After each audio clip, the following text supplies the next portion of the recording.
Okay, hello and welcome to 10,000 Books and More. My name is Lauren and I am interviewing Miss Ruth Weeks, who is also known as R.H. Burkett. She has written the Book of the Year for Homegrown Books, and I will be reviewing her book later on in the month. So the book that we are going to discuss is her book, Moonchild Rising, and it's an amazing book. Tell us a little bit about yourself and how you got started writing. Well, I was born and raised in Fayetteville, Arkansas. I am a twin, and my twin is a boy. And we were the first set of boy and girl twins born in the hospital, so we were famous just out of the womb. Oh, wow. I know. And that was before, ultrasounds and all that, and no one knew my mom was having twins, even the doctor. So everybody was surprised. And I went to the University of Arkansas, and I majored in drama. And I always dabbled around with writing. I told my mom, I guess about when I was 9 years old, that someday I would write her a book. And about 50 years later, I wrote that children's book for her. Awesome. And I used her name as my author name just to honor her. And I got started writing seriously in my 50s. Okay. I know I look 30, but I started in the 50s. Well, you still look like you're very young, so. Thank you. And the first book I wrote was about a Civil War soldier that haunted my house. Oh, wow. Because I had a friend that's psychic, or she says she's psychic, and sees dead people. And she came to my house and she says, I don't want to scare you, but there's a Civil War soldier out in your yard. And it didn't scare me because I was used to her saying that kind of stuff. Yeah. And it just went on from there, and I wrote the book. And that just got me started on writing. Awesome. So tell us a little bit about Moonchild Rising and the world that she lives in. Moonchild, she lives in the late 1940s, early 1950s. Okay. Okay, she's 16. Well, when the book starts out, she's 15. And she's just a typical girl living with her mom. Her dad got killed in the war, so she never knew him. And her mom eventually starts cracking up because she's tired of being the breadwinner and all this kind of stuff, and she's tired. And she hooks up with this evil, evil guy, Jackie Blue. And he pounds on her pretty good, and she escapes. She takes Carol Ann, and she escapes to this backwoods Louisiana swamp town where they become friends with Mama Queen, who is a daughter of a voodoo princess. And her mother gets murdered.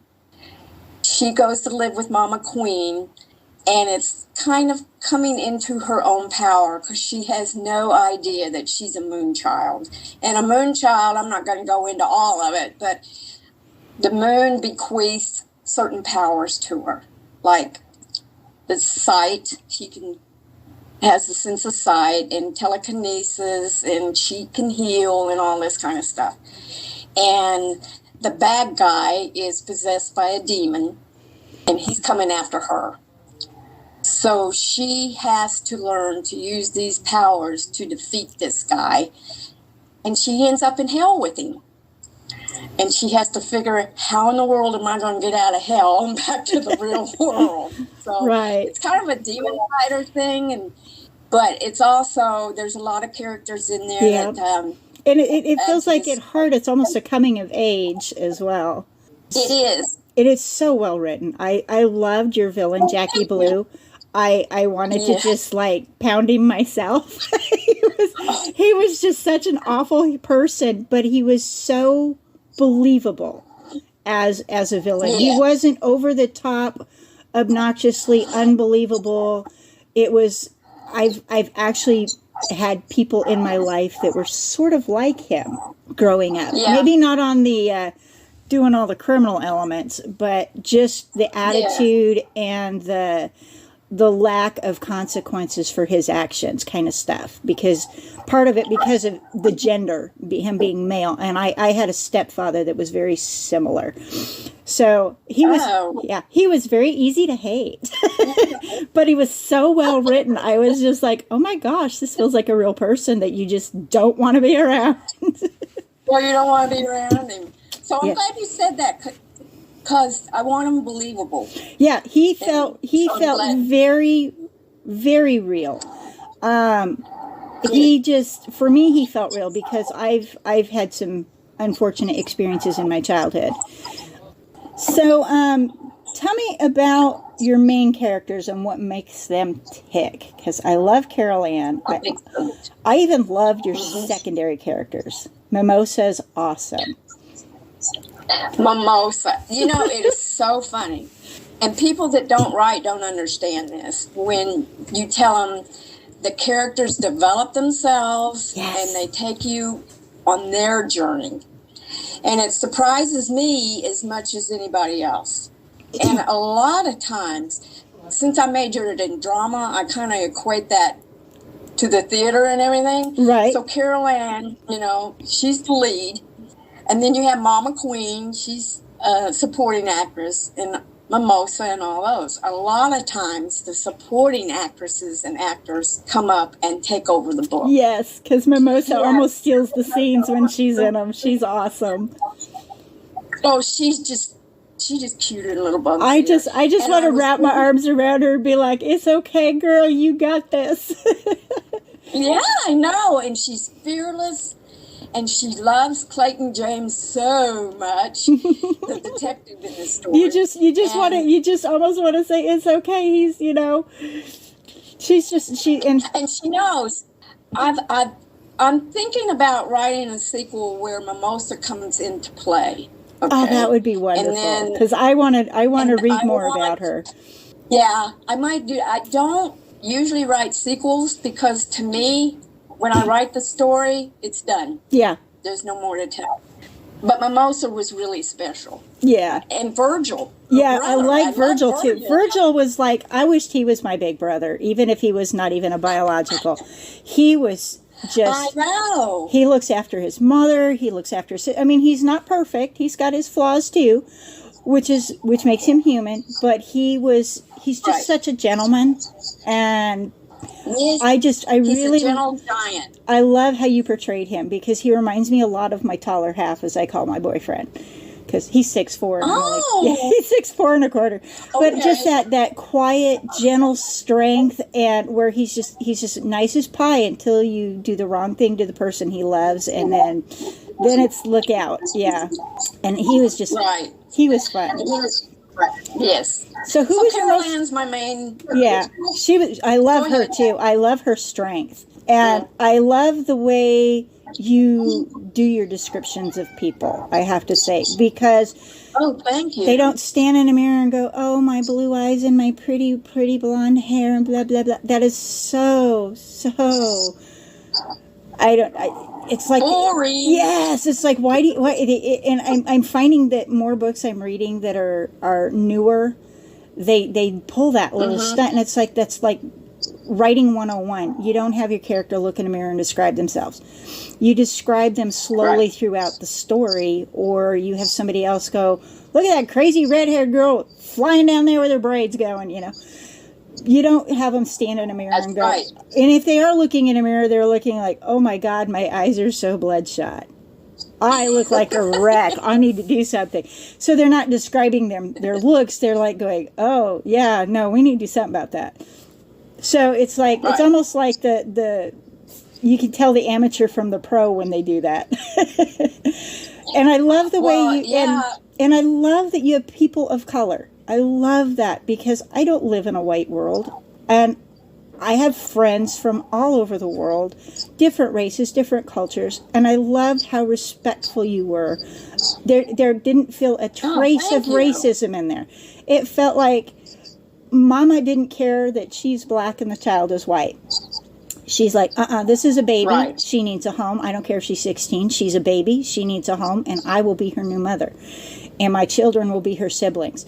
And the kids nobody made an issue of anybody's skin color, and I loved that. Everybody was accepting, which is what I wish our world would be.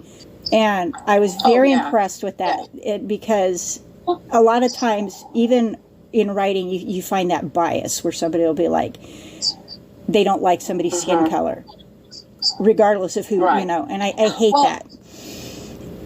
That is a great compliment. If it's part of a character's demeanor to be racist, that's different. But it came across that you are so just accepting of people as people, and I loved it. I loved the way you described them. It's so great to hear your take on it. Yeah, that was one of the things I took from that, was that skin color doesn't matter in your world. It's person's actions and their character that matters, as opposed the quality of their character, as opposed to what they look like. And I loved that. Well, thank you. I wish my publisher could hear. Well, she will. She will hear this. And I'm going to say, pay attention to that. Yes. She didn't like me writing it that way. Oh, no, it was. Me writing a person of color. I just felt like race was never an issue. Race is an issue, but it isn't, because we have to acknowledge that we're not all white, we're not all black, we're not all brown, we're not all yellow, red, green, purple, blue, whatever. Right. We all have different skin tones, even among white people, even among black people, even Native Americans. And I liked that the skin tone was never an issue in the story. That it was there, but it wasn't there. Right. And it wasn't there derogatory. Well, thank you. Yeah, I felt it was a very positive way for you just didn't bring it up. And it was great. You just told the story, and I loved your whole writing stuff. I just loved the whole writing stuff. I just tell the story. Yes. Thank you. Which is your favorite character in the book? Oh, I knew you were going to ask me that, and I'm thinking, who is my favorite character? Kind of hard to pick one, because they were all so great. Well, I think Mama Queen was my favorite. I liked all of them. Yeah. Well, I didn't start out liking Jasmine, and I wrote her that way, as a narcissistic little snot. Yeah. And then she changed, and I thought, I kind of like her. She grew. That was one thing I liked. She started out like a typical lovesick teenager and rebelling against Mama, but she grew. Mm-hmm. And that's what characters should do. She grew. That surprised me. Yeah. Because I didn't have her that way. So she redeemed herself. But my favorite was Mama Queen. Yeah. I loved that she was no nonsense. I loved her attitude. I loved that she had boundaries, and she stood by those boundaries. And if you crossed them, she got on you. And she didn't mince her words. But she has a heart of gold. She does. She has a heart of gold, but she can be kind and generous without being a doormat, and she can get on you if you let yourself be a doormat. And I felt like I could be friends with her. I really did. I felt like I could go hang with that lady and learn things. Oh yeah, you could. Yeah. I could too. Yeah, I felt like she could be a friend. So, what was your favorite scene? Or did you have a favorite scene? Did you have a favorite scene? My favorite, yes. My favorite scene is when the demon appears, and Carol Ann, there's a give and take between them. Yeah. He says, I'm this, bow down to me. And she comes back and goes, no, you're not. I'm this, you bow down to me. It was that give and take between them. And he goes, I can give you everlasting beauty in life and all that. And she came, it reminded me of the devil tempting Jesus that time. Yeah. And I didn't mean to write it that way. It just came out that way. But that was my favorite scene. One of my favorite scenes. I liked that scene as well. I like that she didn't go like, oh, you can give me beauty. I need to be pretty. I love that she wasn't shallow. And I do like the scene where the cat, Boo, transforms into Magi and goes and unlocks the gates of hell. Oh, yeah. That cat was fun. Yeah. He was another little fun side character. He is. So what? That's my favorite. Which scene do you feel was like your most difficult one to write? Let's see. Well, Preston Hightower was challenging. The boss of Jasmine's boss. Yes. Who she fell head over heels in love with. When I first wrote him, he was awful. And so and I didn't want to make him all awful. Right. I had to have some redeeming qualities in there, but it was very challenging for me to find that redeeming part of him. But it came through. So yeah, Preston Hightower, he was the hardest ones, yeah. He was the hardest one, and when he decides, I don't want to give too much of the book away, but yeah. When he decides to at it and there's only one option for him, that just poured out when I wrote it. He did have a good heart, and he did love Jasmine. But he was also in a sticky situation, right? Yeah, but he was the hardest one. So are any of your characters based on people that you know, or are they just all... No. Oh. No. Well, I have to tell you, I channel my characters. Okay. And yes, because things come to me that I would never think of. And I do believe they lived in a previous lifetime, and they are just itching to tell their stories. But they don't have anyone that can hear them. Yeah. And I hear them and I write down what they say. There you go. And 9 times out of 10, I do believe the main character is me in a previous lifetime. Oh, wow. So usually that's why I write in first person. Now, that's how I feel. So no, they're not based on anyone that you know but now. I do find myself going, what actor would play it? Yeah, yeah. Now, did you have to do any research for your book? Yeah, I went out. Well, like I said, my publisher didn't really want me writing Mama Queen Black. And we had a disagreement on that. So we kind of came to a compromise where I'd write Cajun and put the Cajun in there. Yeah. So I went out and bought a Cajun English dictionary. Ah, there you go. To get some of the words so I could get some of the words and sprinkle it in there to give it kind of some reality. Right. And also a French English one, because she speaks French, and threw them in. And I did a little bit of research on voodoo, because I know nothing about voodoo. And I wanted to make sure I was getting the terms right and everything. So that was my research. Well, I think you did well. I don't know a whole lot about voodoo. I do know a little bit because I have friends that live in Louisiana. Yeah. But I know it's not something I want to mess with. Enough to know that it's... That's what I know. Yeah, it's not something I want to mess with or offend. That's exactly right. Yes. So what's your writing process like? Well, I get a lot of my ideas from my dreams. Mm-hmm. I might dream a whole dream, but there's a scene in there that just sticks with me, and it is so real, it won't leave me alone. Mm-hmm. So I sit there and I think about it, and it's like, boy, this would make a really good story. And so I'll start in from that. And I don't write every day. They tell authors to write every day. I don't write every day. I write when the spirit moves me. Yeah. And I think that's mainly because that's my characters coming to me.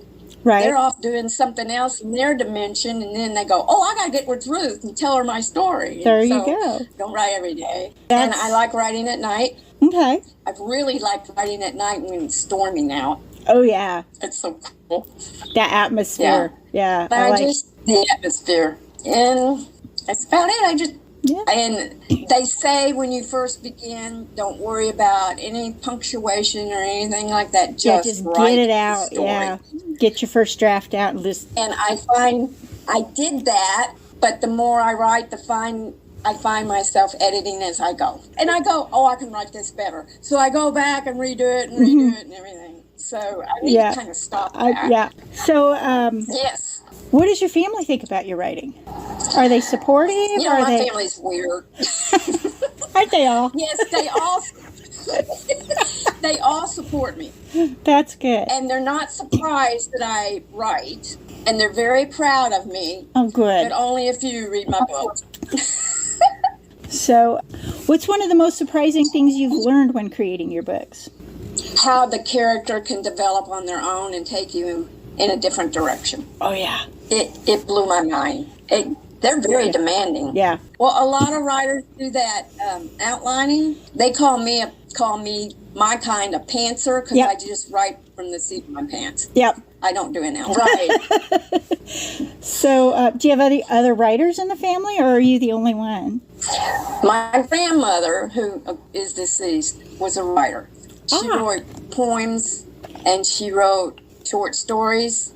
I never got to read them. Oh. I don't know what she did with them, but I never got to read them. That's a shame. But she did write. She's a writer. That's good.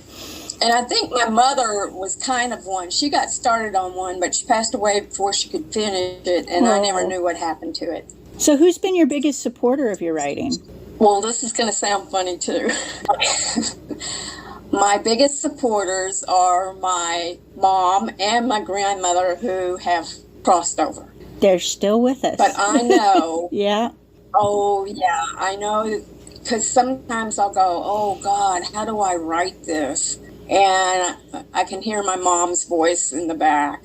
Yeah. And Grandma, she comes in there ever so often. So they are my biggest supporters, even though they're deceased. Well, I'm glad they helped support you. Those are my two biggest ones. Yeah. Who are some of your favorite authors, and have they had impact on your writing? I do like Dean Koontz and his Odd Thomas books. Oh, yes. I haven't read. I mean, that's all of his books I've read is the Odd Thomas ones. And I do like Craig Johnson in the Longmire series. Yes. Oh, my God. Got hooked on him. And Taylor Sheridan, who wrote 1886, the TV series. He's not, I don't think he's an author. Yeah. I was going to say, I don't think that, I don't know that one. He's one of my, if you haven't seen 1886, woman, you need to watch that. I will have to look for that. Oh, he wrote some lines in there that were just beautiful. But usually I don't read the books by the author. I read the back cover, and if it sounds pretty good, I'll just read it. Yeah, sure. And the cover. Yeah, the cover makes it, and people are like, oh, you can't judge a book by a cover, but you know what? We all do. Yes, we do. What is your kryptonite as a writer? If you look up procrastination in the dictionary, you're going to find my name right back. I might be right beside you. Oh, yeah. And it's like, you should be writing. Oh, no, I got to find out who wins the voice, you know? Yeah. So what are you hoping your readers will take away from from reading your book? Besides just a lot of fun, because that was a lot of fun to read. My main thing is hope. I want them to know, and this theme runs throughout my books. I didn't mean to put it there, but it's there. Is that it's always good versus evil, and good will always win.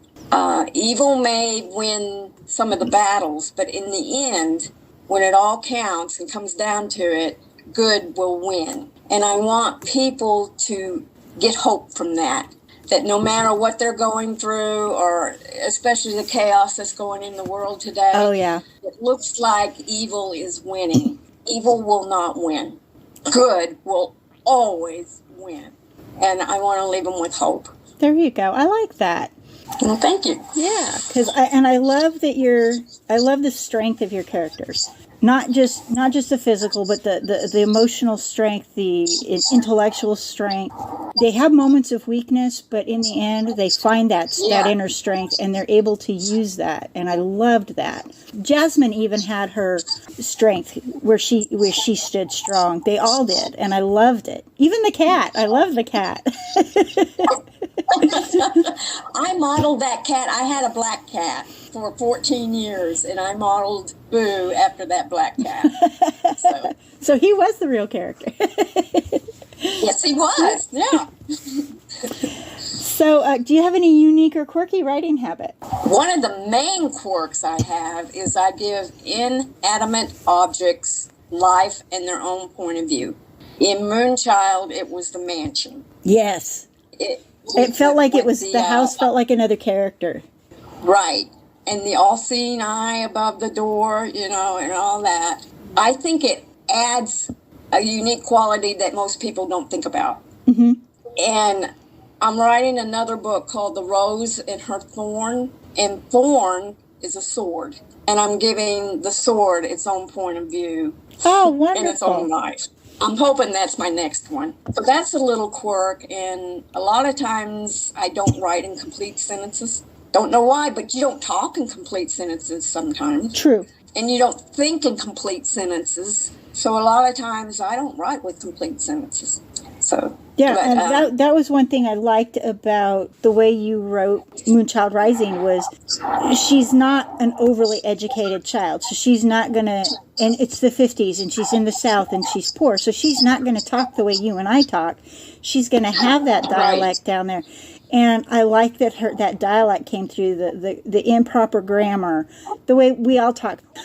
But yeah, I love that dialect. Yeah, I love the way the deep South dialect. I love the way she's because she's telling the story, and I like the way because you feel like you're hearing it from a 15-year-old girl at the beginning, from the deep South that hasn't had a full, proper, formal education. And I like that because you feel like, okay, this is a 15-year-old who's looking at the world through a 15-year-old's perspective, and this is what she sees and what she's dealing with. You don't over-accentuate the accents enough that if people read it out loud, they'd understand what they're reading, what they're hearing. Yeah. So is being a writer, do you feel like it's a gift or a curse, or maybe a little of both? Well, I feel like it's a gift. And the reason I feel that way is that God or Spirit or whoever you want to call it wants us to create. Mm-hmm. He didn't create us just to go through life and do nothing. Right. He gets a kick, or she, it, whatever, gets a kick out of creating.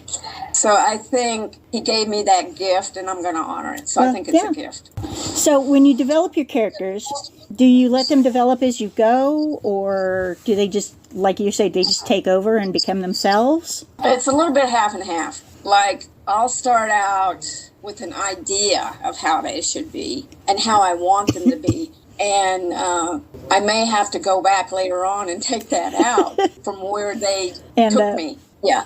But you always generally know, okay, this is my antagonist, this is my protagonist, this is my... Right. A good content editor is your best friend. Yeah, because they can come back and go, okay, you mentioned this in this page in this chapter, but then you never mention it again. So why did you bring it up? Yeah, or he has brown eyes in one chapter, and then you give him green eyes in another one. Yeah. That's why your editor is your best friend. Yes.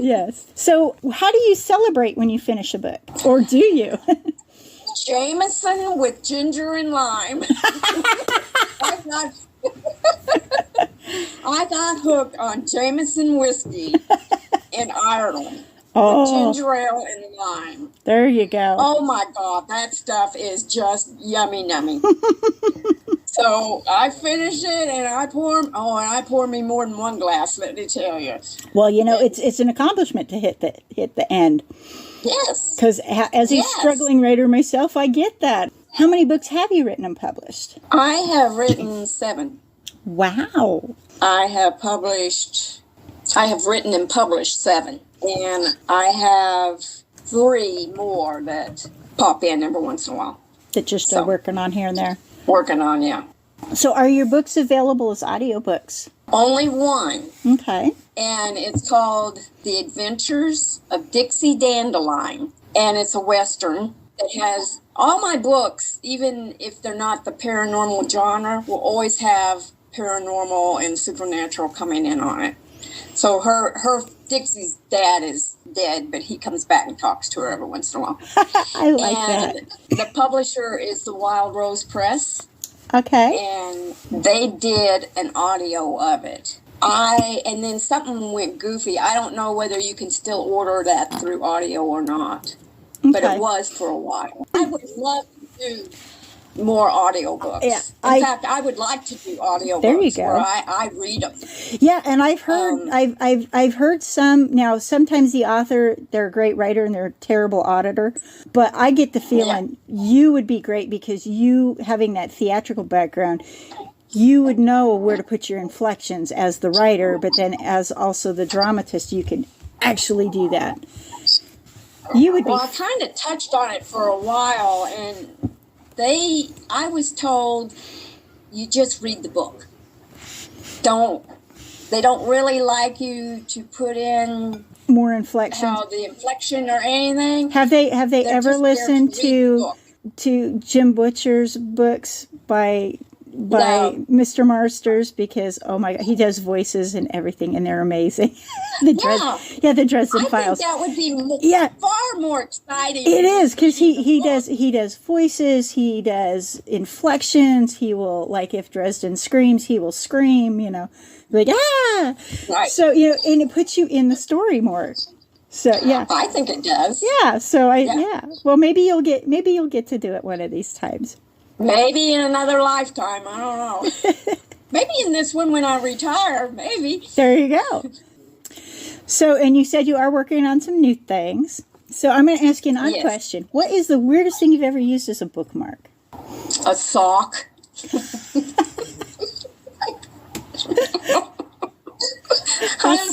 A sock. Well, I'm going to guess you don't like to dog-ear your pages. Well, at least you're not as bad as me. I got a $100 bill from my grandma for Christmas one year when I was 15, and I had been reading a book, and the phone rang, and I stuck it in the book, set the book down, and then had to go do my chores, and the book got moved, and 4 years later, I opened the book and found my bookmark. Oh, my Lord. I was 19. What a great gift of God. I was 19, and I was like, oh, and I needed it then, too. So I was like, wow. So apparently the universe knew I was going to need that 100 at 19. So now I know the answer to this, but our listeners don't. Do you practice any other art besides writing? And does it ever tie into your writing, or is it completely separate? No, I draw. I do paintings. My mother was a commercial artist who worked for Hallmark Cards in Kansas City. And so we were always drawing in the house. I don't draw that well, but I cheat when I draw. Because if I can't draw what I want, I'll go to clip art and go find print it out, cut it out, paste it on the canvas, and then paint over it. There you go. Hey, whatever works. Exactly. And I do have a book. It's called Bad Moon Rising. Mm-hmm. And just for the heck of it, because I'm a tarot card reader, I painted my own tarot card for the characters that would describe the story. Oh, how fun. And that's how I brought it in. Yeah, I always wanted to do a presentation where I could have like maybe 10 people and give them canvases and all their art stuff, and then say, draw a picture of how something in the book. And it doesn't have to be perfect. Yeah. Or how do you envision the cover? Just to get them thinking about it in 3D more than flat. Yeah. But we haven't done that yet. That would be fun. So I tie my art into my books. Check with your community college. Maybe they'd let you do that. That's a great idea. Oh my God, that's a great idea. I didn't think about that. Yeah. Because that's what community college is for, right? That would be an interesting, fun class to do as a community thing. Oh, it'd be a great class. And they could cheat, too. They could use stickers. I wouldn't care. Oh, there you go. What would you say is the best part about being an author? Letting my imagination run wild, putting it in words, and having other people read it. Especially when you just... your book was, I've only read the one so far, and I'm looking forward to reading more because I love your style, and it's like, this was just so fun. And I have a painful nerve condition, and I don't focus very well, which is why I've stopped writing for a while. I don't focus very well, but I was able to focus on your story. And reading is like one of the few things I can do to pull my brain out of the pain, if that makes any sense. Oh, so that's a good slogan. So that's a t-shirt. it pulls my brain out of the pain. So it gives my brain something to think about besides all the pain in my feet and my hips and my knees and whatnot. So it's a godsend for me. And so when I got to read your book, I was just like, oh, this is such a fun read. I was actually a little sad when it ended. It's like, oh, but I want more. So now I'm going to have to get more of your books.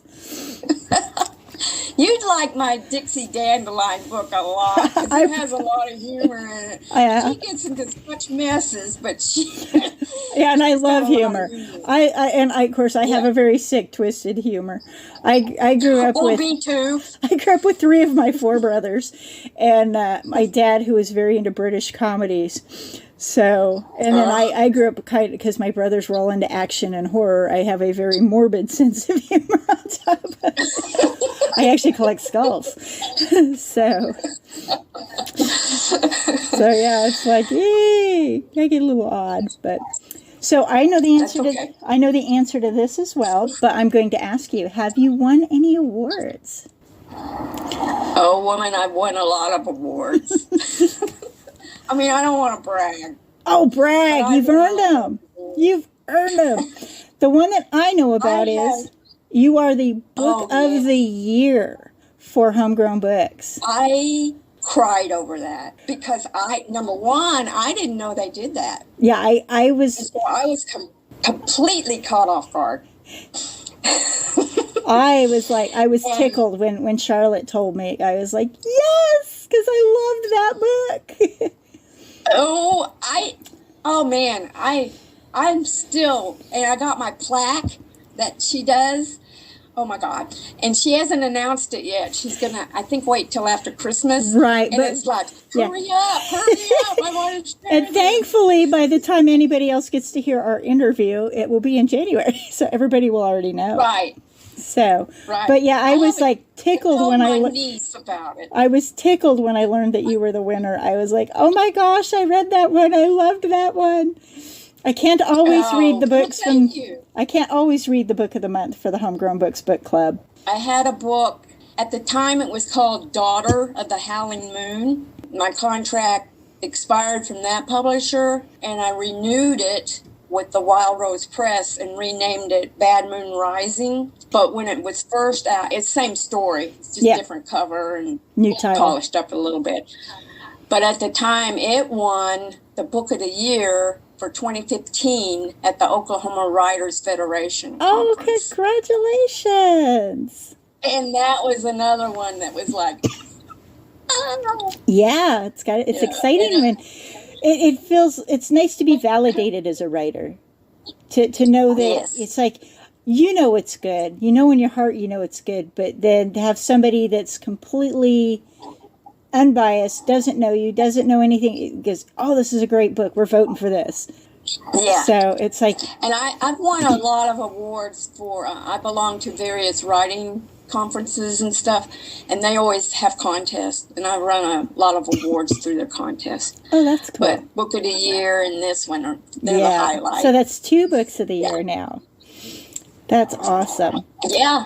You must be a terrible writer to keep winning all these awards.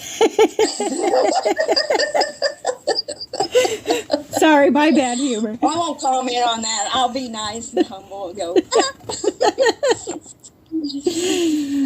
So now we'll go back again to Moonchild Rising. What made you want to write this particular book?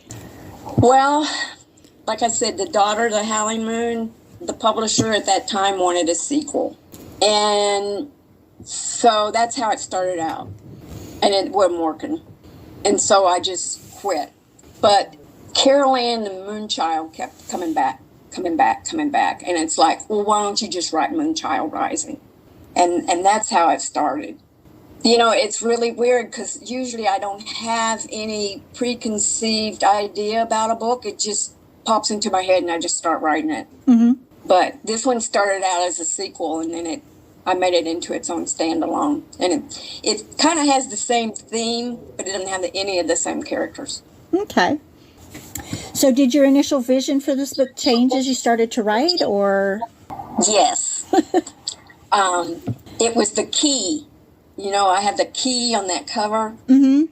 At first, it was just a necklace that Mama Queen wore with the alligator claws and clutching the key. And then, you know, Magi takes it in and unlocks the door. And then my editor and I started talking about it. And the key took on a whole different part of the book and added, in my opinion, it added so much more to the book. And how the third child of the third child, it's bequeathed to them and all this kind of stuff. So that was one thing. And it just developed into more than what I had envisioned, in that I got a lot of good characters out of it. Yeah. Each character could have their own book. Yeah, I really felt like they could, even your villain could have had his own book. Yes. He was, and Preston Hightower could have had his own book. Preston could have had his own. They all could have. Yeah, every one of them. And I loved that instead of, a lot of writers I've noticed don't so much focus on their supporting cast, as we would call it, their background characters. They prefer to make them two-dimensional and move on. Even, you know, I like that even if they're just in one scene, they have a personality. Yeah. They have, you know, they have some little quirk or some little chip or flaw, or, you know, or they're snarky, or they're just, you know, whatever. But they're definitely not cookie cutter. They're not two-dimensional. They're not, Mary Jane's, I guess, is that's Mary Sue's. They're not Mary Sue. You don't have a Mary Sue. You don't have a... I like that none of even your supporting characters were just flat. They all had something that drew you in. Yeah. I think that's the drama background, because I was always a supporting character. I was never the lead. Yeah, I was so too. It's like I always tried to do something extra special that I could put in there that people would notice me more. And I think that comes through in the writing. Yeah, and I really appreciate writers that do that. And I've found that I don't find it so much in the big mainstream books, but I'm finding more of the independent writers that I'm reading do that, where they make their secondary characters have some more personality. And it's like a lot of the bigger mainstream books that I've read don't always do that. They're like, oh, it's just the guy pumping your gas or at the gas station in the 50s. Right. And they don't even give a name or anything. They'll just be like, the clerk looked at me funny, or, you know, and it's like, well, what's the clerk's gender? You know, do they have a name badge? What are they frowning at you? Are they scowling at you? Are they having a good day, a bad day? Are they flirting? You know? Yeah. So, but and it's like, I think that's part of a good author, is to do that. Yeah, so. Yeah. I find that a mark of good writing when your secondary characters can steal a scene sometimes. And I've recently read another book by another author that did that. That was another Homegrown book club, and it was like, oh, these little kids were hilarious, and I loved it because they stole the scenes every time they were in them. So, and I like it when you can feel a bond for a secondary character, or even a tertiary character that's just there to bag your groceries and say, yes, ma'am. Well, how did they say yes, ma'am? You know, are they slouching? What are they doing? Show me what they're doing. Don't just tell me. Show me what they're doing. And I like that, too, because you show a lot in your book. You don't just tell. You show a lot in your book. And I had that beat in my head. Yes. And don't show, don't tell. Show, don't tell. And there's times there's times when you just tell, because you need to skip that part. It's not as important, but you need that transition.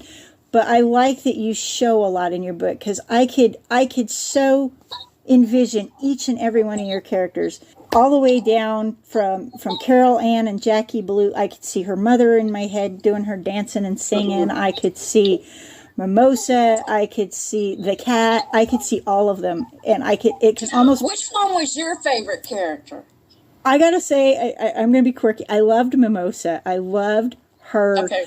I loved her vulnerability and fearlessness at the same time. She literally, I just wanted to wrap my arms around her and go like, oh, I would be your friend if I was that young.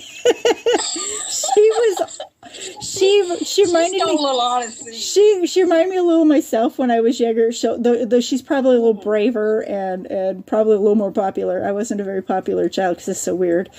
But she was just fun and quirky and spoke her mind. And when she had a secret, she had a secret, but it burned inside her and she had to tell somebody. But so she, and I liked that if she had to tell somebody, she'd tell the cat.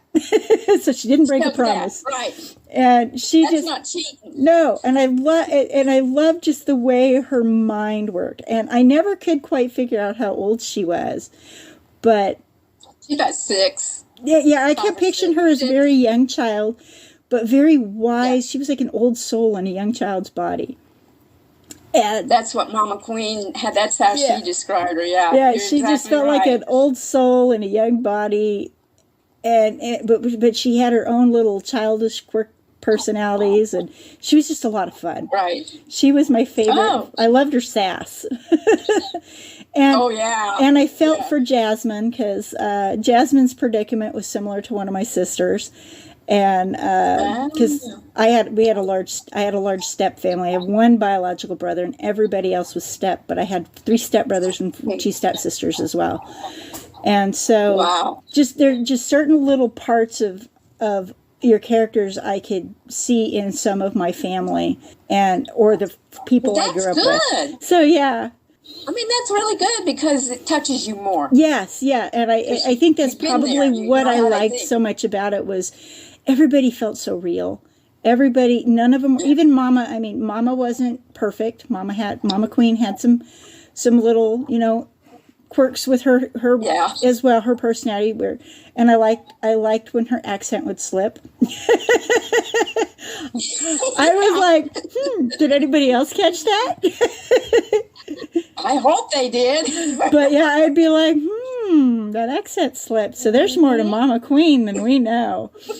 And it left that's interesting to know whose favorite character. Yeah. And it did leave me wondering, okay, well, you obviously, when you write a book, you make a promise to your readers, you're going to put them in an X situation and resolve that situation. And you did, but then you left some questions still out there that were minor questions like, okay, so why did Mama's accent slip? And, and what is her background? So, little things like that. I was like, yeah, but I like that because it felt like you left it up to the reader to make those decisions. And of course, I have such an active imagination. I'm like going, she's probably from Chicago. She probably runs a restaurant or a laundromat or who knows what up in Chicago. And she comes down to play the Voodoo Queen. I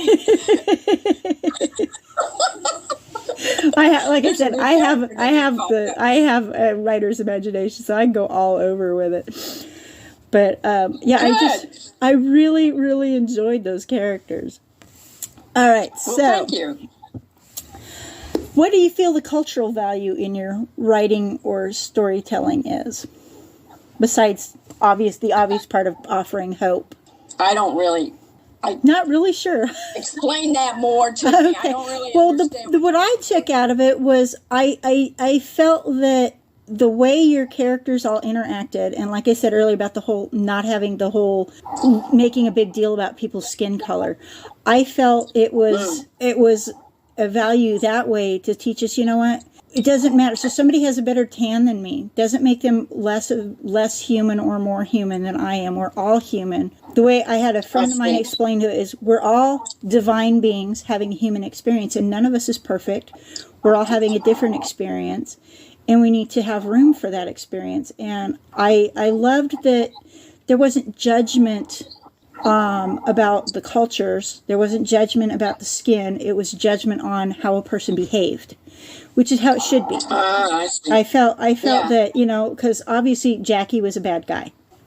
Yeah. Before he had a demon in him. And he was just 10 times worse when he got the demon in him.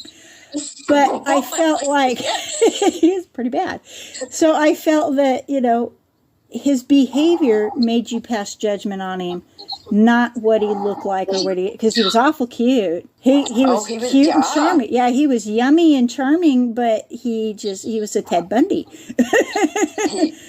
Ted Bundy was yummy and cute and charming, and he butchered I don't know how many people because nobody knows exactly. So, he kind of gave off those Bundy vibes. And so it's like, he was described as being very cute and attractive, but you could just, but there was an aura about him that felt wrong to Carol Ann. She's like, she could feel that there was something off with this guy, especially when she started noticing things with her mom and her behavior changing and things. And so, I never, that's an interesting question because that never ever entered my mind. Yeah, the cultural part of it. Yeah, to me it feels like you're giving the message we're all the same people. Mama didn't care that she was black and Carol Ann was white. Carol Ann was a child. She needed a home. She needed protection. And Mama Bear came out and said, I'm a Mama Bear and I am a queen and you are now part of my family and whoever harms you I will put the fear of Mama Queen in. And that's what I felt, and it was like I loved that because it was never about the racial aspect of any of them, and it was never about white culture versus black culture or any of that. It was good versus evil, and the evil didn't have to. And I liked the flip because back when everything was okay to be racist, it was always the black person was evil and the white person was good. I loved that flip side. And I loved that the villain was the villain regardless of his skin color, and the hero was the hero regardless of her skin color, but I thought it was pretty awesome that she was a powerful black woman and written as a powerful, strong black woman as opposed to an oppressed, abused, and weak woman, because a lot of the black women that I know in my circle are strong and powerful, and they are queens. And I loved that she was treated with that respect. I just loved that respect that was there because she felt real. In another dimension, she's real. She felt so real, and I just felt like I wanted to go have a cup of tea with her. But I loved her. I loved her. She's my second favorite character, but Mimosa was my absolute favorite just because she was so funny. Oh, yeah, little Mimosa. She was awesome. I can see Mimosa just clear as day. Oh, yeah. I could. From the get-go, I could just see her. Yeah, I could see this child just be like, woo! And I could see with Mama Queen as her mother, this was a child that was proud to be who she was and felt no shame and didn't let anybody make her feel shame for things that were beyond her control. And she was brave, she was fearless, she was gutsy, she was vulnerable, and she was beautiful. And her whole spirit was just, she glowed. She glowed. She was definitely a light in the darkness of the world. So that's what I loved most about her. So, how did you choose your first and last lines in this book? You want to hook your reader with the first line. Mm-hmm. If not the first, the second. If not the second, at least the first paragraph. Yeah.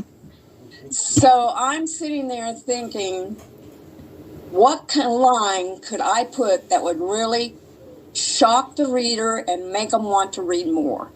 Right. And that's what I do. And the last line, usually I get the last line before the book is even written. Oh, wow. I'll think about, I could write this book, and then all of a sudden, and in the end, it's going to say this. And I can't explain it, it just happens. That's pretty cool.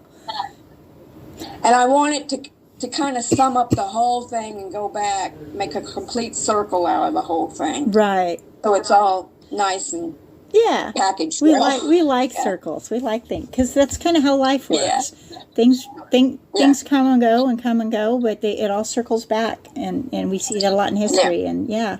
And I love the book. So now, thank you. Where can our readers find your books?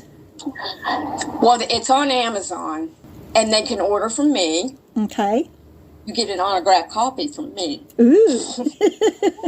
And it's cheaper than Amazon. Wow. Publishers don't set the price. Okay.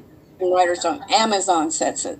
And, well, that's kind of true and not true, but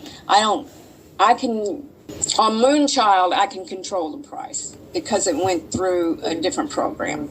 But like on others where it didn't go through that program, they set it. But if you buy from me, you're going to get it cheaper. And you just shoot me a note and say, I want one, and we go from there. And I believe it is in Barnes & Nobles. You can order from Barnes & Noble. Okay. So what is the email that they write to if they want to get a copy of your book that's autographed? It's witchywoman2@sbcglobal.net. Okay, and that's to the number. I'll message that to you. Okay, that'll be great, and I'll put that in the notes. But okay.